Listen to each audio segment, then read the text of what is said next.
There's no shortage of productivity applications for mobile platforms, but which ones are the best? I'm Taylor Martin, this is Pocket Now, and these are the top 5 productivity applications for Android.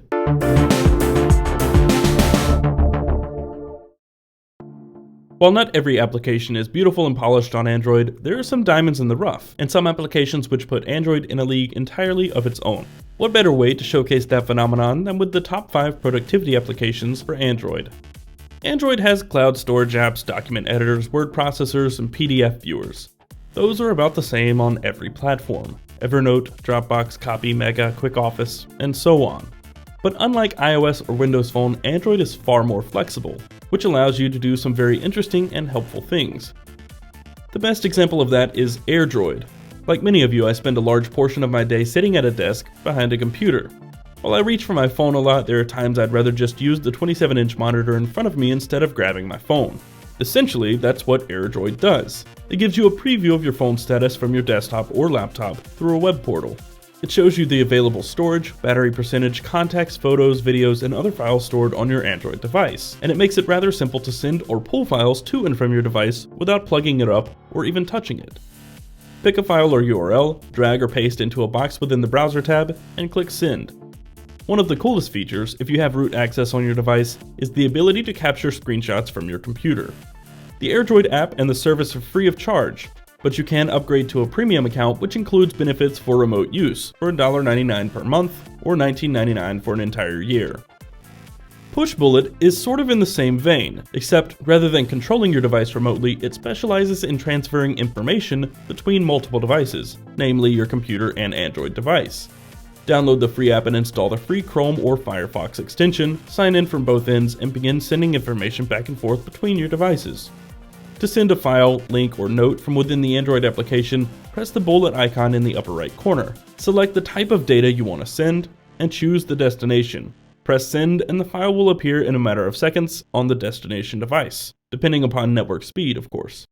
To send from Chrome or Firefox to a mobile device, the process looks a little different but is effectively identical. Best of all, your notifications are displayed in growl-like form on your connected computer, so you don't have to reach from your phone each time it buzzes. So far, it's the quickest and easiest way to send information back and forth between your computer and mobile devices. Switching gears a bit, Tasker is easily one of the most unique items you can find in Google Play. You've probably heard of it before, but what is it exactly? It's all about device automation. You start by creating a new profile. I named mine Headset Connected and chose the Headset Connected state. I then created a task called Launch Pocket Casts and paired it with the Headset Connected profile. If I plug in any headphones on my Moto X, Pocket Casts launches immediately. But I also have the task set to perform 2 more things: set the media volume to 10 as to not destroy my eardrums, and send an intent to Pebble, which launches the Music Boss application. I've created several similar profiles which launch Music Boss on my Pebble when certain audio applications like SoundCloud or Play Music are launched. And this is only the tip of the iceberg. There are virtually endless possibilities for automating tasks on your device. Another example I have is when I plug my device in to charge at night, the brightness is set to 0, Wi-Fi is turned off, silent mode is enabled, and alarm volume is set to max. There is a learning curve associated with Tasker, but if you're willing to put in the time to figure it out, it's well worth the effort and the $2.99 price tag. I'm always downloading files onto my Android devices, and unlike iOS or Windows Phone, accessing the internal file system is quite easy. Some phones even ship with file explorers built in. If you want to get a little more in-depth with your file management, you can get an application like Root Explorer, which, as the name suggests, requires root access, but will allow you to alter files within the root directory. It's a very helpful tool I use very frequently. Similarly, I use Nexus Media Importer in conjunction with my microSD card reader to move files between a microSD card and my Moto X or Nexus 7. Finally, LastPass is an application I absolutely cannot go without. Every password for every online account I have is stored in LastPass, and I don't even know the vast majority of those passwords. They're generated based on the criteria I set, saved, and I rarely ever see them. It makes setting up a new device and logging into all the services a bit of a hurdle, but the extra security and ease of not having to remember every password is great. The LastPass application is free to download, but it won't work with a free LastPass account. LastPass Premium is just $12 per year, and it's available for Chrome, Firefox, Safari, Opera, Internet Explorer, Mac, PC, Linux, Android, Windows Phone, iOS, and BlackBerry. Folks, that's going to do it. If you enjoyed the video and want to help us out, be sure to click the thumbs up button below and leave a comment if we missed any of your favorite productivity applications for Android. Stay tuned for the iOS productivity applications video, which should go live tomorrow, and don't forget to subscribe to the channel. Follow us in all the usual places, Twitter, Facebook, and Google Plus at Pocket Now. I'm Taylor Martin, and I will see you next time.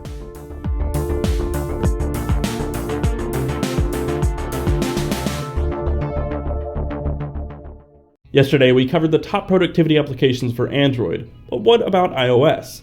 I'm Taylor Martin, this is Pocket Now, and these are the top 5 productivity applications for iOS. Yesterday, I covered the top 5 productivity applications for Android, and truthfully, this topic is a bit more interesting on that platform since the possibilities are virtually endless, and a large portion of the great productivity apps on iOS are ones we've heard of a million times already. However, I did some digging and found some both unique and awesome productivity apps for iOS. First is LastPass. I felt the need to include LastPass in this top 5 as well as the Android video because I don't go a single day without using LastPass dozens of times. I can't live without it on Android and likewise on iOS. LastPass is essentially a vault where I keep every password for every online service I use. Twitter, Facebook, Instagram, a dozen Gmail accounts, my bank accounts, and everything in between. And I don't even know the vast majority of my passwords as I randomly generate them when I create the accounts. To use LastPass, simply log in, find the account you want, tap it, select copy password, and paste it into the application you need to log into. The LastPass application is free to download, but it requires a premium account to use via mobile, which is only $12 per year. It's also practically totally cross-platform with availability on Chrome, Safari, Internet Explorer, Opera, Firefox, macOS, Windows, Linux, iOS, Android, Windows Phone, and BlackBerry. The next application is one I found in my search last night. It's called 3030 and it does something I've been meaning to implement in my professional life for months now. Split my day into efficient time blocks to increase stamina, focus, and productivity. Countless studies have shown that working with intent for a stretch of time followed by a short break increases awareness and productivity. Different people operate on different internal clocks and schedules, and that's what makes 3030 so great. You can set a schedule for your entire day in short time blocks. I've chosen 45-minute increments of intense work, followed by a 15-minute break, where I read, watch videos, and chat.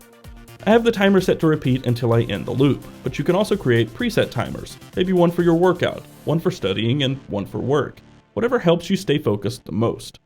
I've been trying it out today, and so far I'm loving it. Best of all, it's completely free. Continuing in that same vein, I now need a calendar to help keep me on task and remind myself of everything I have to do. Before, I hated dealing with calendars. The process of creating an event was, and still very much is, with normal calendars, annoying. Fantastical not only has a beautiful and easy to follow UI, it has natural language input for calendar entry. Instead of creating an entry for go to the grocery store then manually setting the time, I simply write go to the grocery store at 5 for an hour. The event is created with a proper time block. It seems like such a small feature, but after using it, it's difficult to go back to the old way of creating calendar entries.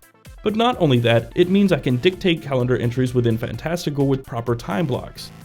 You can dictate calendar entries to Siri or Google now, but the process is much more convoluted and requires multiple steps. Fantastical 2 is currently on sale for $1.99 in the App Store, but normally sells for $4.99. Another application for iOS is a service I use for many different things. If this, then that. If This Then That is an online task automation service where you create recipes which pair mostly unrelated services. First, you pick the this part of the recipe. Say you choose Twitter and you choose a new favorite tweet by you as the trigger. For the that portion of the equation, you choose Pocket with the save for later action. Now, when you favorite a tweet, it's automatically saved in your Pocket account. This is only one of the thousands of examples. I have a recipe set up to send me a text message when someone uploads a photo to an Instagram account I help manage, and a notification to be sent to me when a new Craigslist ad is added with my search criteria.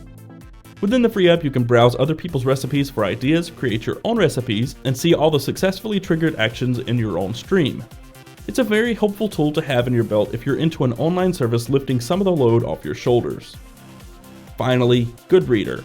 Goodreader was actually one of the first applications I ever bought on iOS when I picked up the original iPad. At its core, it's a PDF viewer, except it's on a whole lot of steroids and brings some much needed functionality to iOS, namely a quasi-file system. You can download files by directly pasting the download link in the download field, or you can browse the web with the internal browser. You can zip and extract files and much more. You can annotate PDFs, and you can sync with remote servers or services like Dropbox, Box, SkyDrive, Google Drive, etc. Just know this isn't a document editor, but you can move files into Goodreader for storage and then open them in an app like Google Drive to edit. If you're looking for a decent local file management system for your iPad, Goodreader is a great start, and the $4.99 price tag is definitely warranted.